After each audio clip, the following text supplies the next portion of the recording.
Mopsy, written by Jackviator. As Officer Jackviator strode towards the alley behind the human apartment domicile complex he had been called to, his hooves crunched up fallen leaves as he went. He could smell the stench of blood in the air, a metallic scent, and very fresh. He rounded the corner and winced at the sight before him. 2 humans lay on the ground, still breathing, and being tended to by paramedics, but clearly beaten to within an inch of their lives.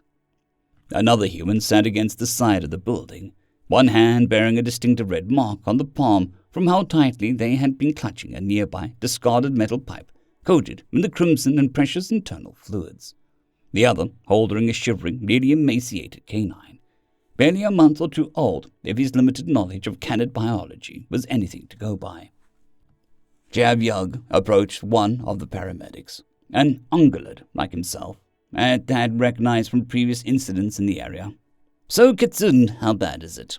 The paramedic glanced up at him before returning to her work. "Hey, Jaffy boy, long time no see. Well, they took quite the beating, but both are stable. This one will almost certainly need a few teeth printed for replacement, and the other one definitely has a concussion, but otherwise they both shouldn't have any permanent damage." Jackviator let out a quiet sigh of relief. "Good to hear. One more thing. I know it's not exactly your department, but do you have any idea about the motive here?" She shook her head. "Your guess is as good as mine.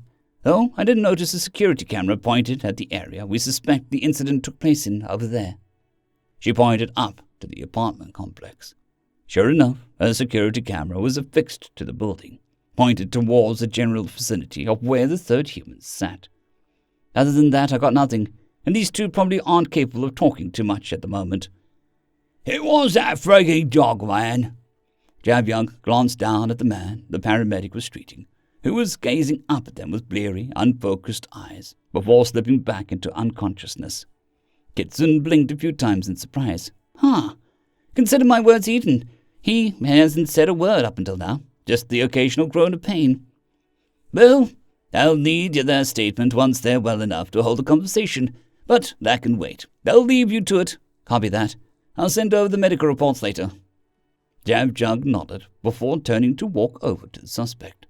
"Hey, Jaff," he turned back to see the paramedic's eyes now face the pavement, a mix of embarrassment and mild nervousness in their expression. "Would you, be open to grabbing some coffee with me sometime next week?" Jackviator smiled. "Oh, yeah, sure, why not? Saturday morning work for you?" The paramedic's face lit up. "Sure does. See you then." Jackviator turned, chuckling to himself as he strode towards what was presumably the suspect responsible for all this carnage. He crouched in front of the sitting human. Their face was bruised, their knuckles bloody, but they had a small, calm smile on their face as they looked down at the canine. Jackviator apprehensively glanced at the nearby metal rod on the ground before speaking. "What happened here?" The human licked their bloodied lips, looked him in the eye, and spoke. "Those 2 got what was coming to them, that's all." "What prompted this?" "I was on a walk. Turned down the alley to get home faster. Saw them. They were—" The human's expression turned bitter, and Jackviator saw the empty hand clench into a fist. "They were just torturing this poor thing." "You mean the canine?" The human nodded. One had a cigarette and was burning its paws, while the other just watched and laughed. Then, when the one limped away, the laughing one kicked it against the building." The human gazed down at the canid, their fingers gingerly tracing a patch of blood on their fur. Blood that smelled different, that of the spattered on the rest of the area. The canid let out a soft whine in response, and the human quickly withdrew a finger from the injured area, returning to gently stroking them. The whimper it made when it hit the wall, I just saw red." The human looked down at the canid as it shivered in the autumn cold. A teardrop fell onto its fur. Out of the corner of his eye, Jackviator saw a few drops of blood trickle down from the human's clenched fist. They were clenching so hard that their fingernails had dug into their own skin. The human licked their lips again before speaking. "Look, if you're going to arrest me, go ahead. No need to wring a confession out of me. I did this, and I'll do it again in a heartbeat." They turned their head and spat defiantly in the direction of the nearby prone humans, the blood-filled saliva landing with a sickening splat on the ground near their feet, earning a look of disgust from one of the paramedics.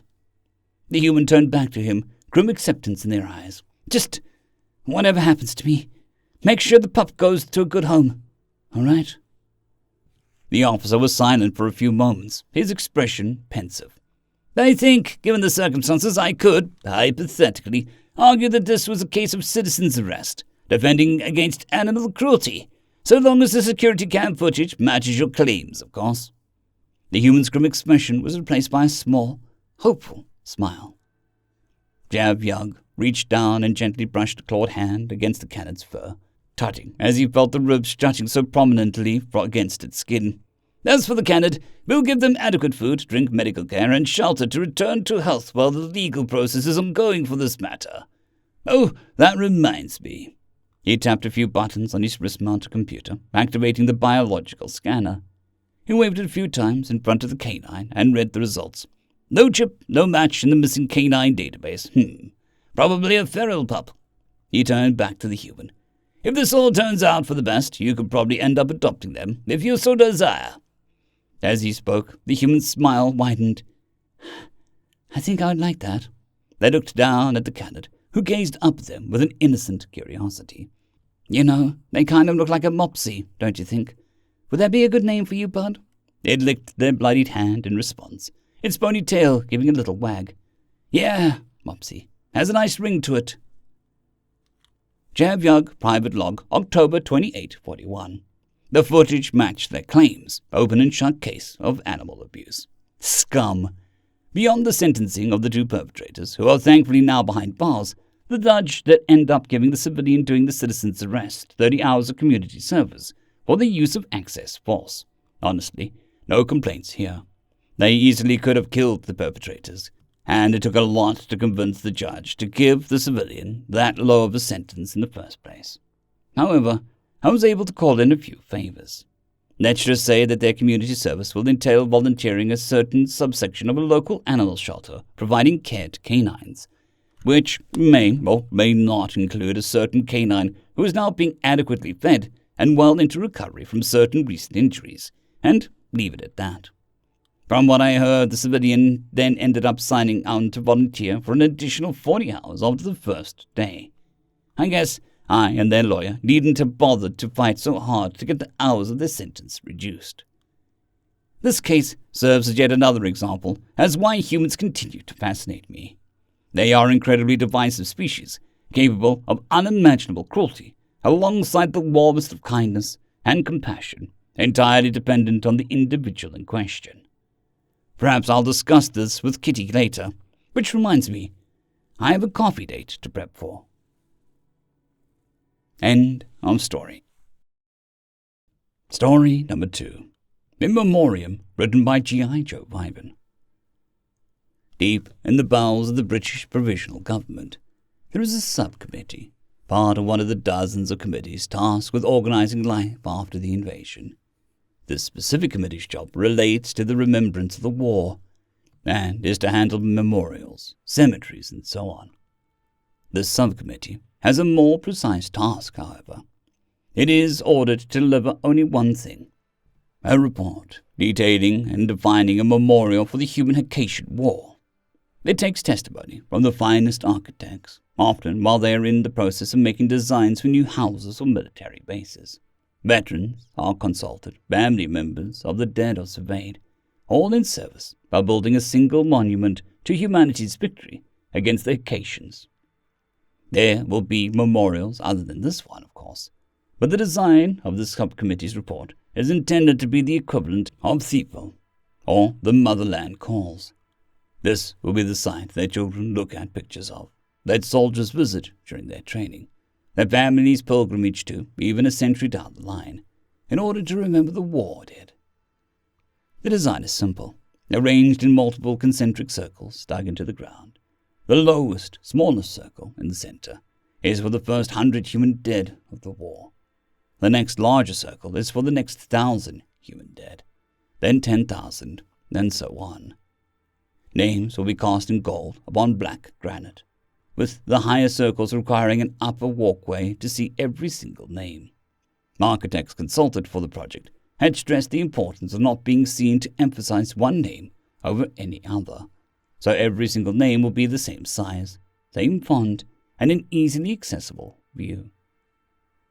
The designers purposely left large amounts of space empty. For one thing, because the death toll would rise as the MIAs officially turned to KIA. For another, because there are currently disputes about adding the names of Haitian war dead. But also because humanity anticipates this was not their last violent encounter with the Haitians. The arrangement of the memorial is so replicable that you can simply add more circles in order to cover future deaths. The report makes note that, should the efforts to reverse engineer Haitian anti-meteoroid shields succeed, special precedence should go to adapting them to protect the memorial from weather. Underneath the memorial was set a vast museum, housing replicas of weapons used by all parties in the conflict, featuring paintings that are as yet unmade, and showing recreations of the key events of the war. Interviews with veterans, human and Haitian, will be collected and displayed. Subsections detail the religious accommodations, with places of worship for every major faith set to be included.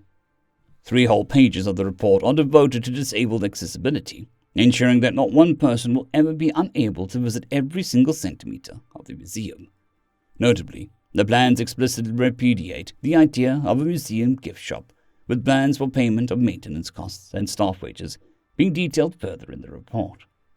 The designer's key focus was to ensure that no story is left untold, not to sell crass toys or kitschy books by the odd glory hunter.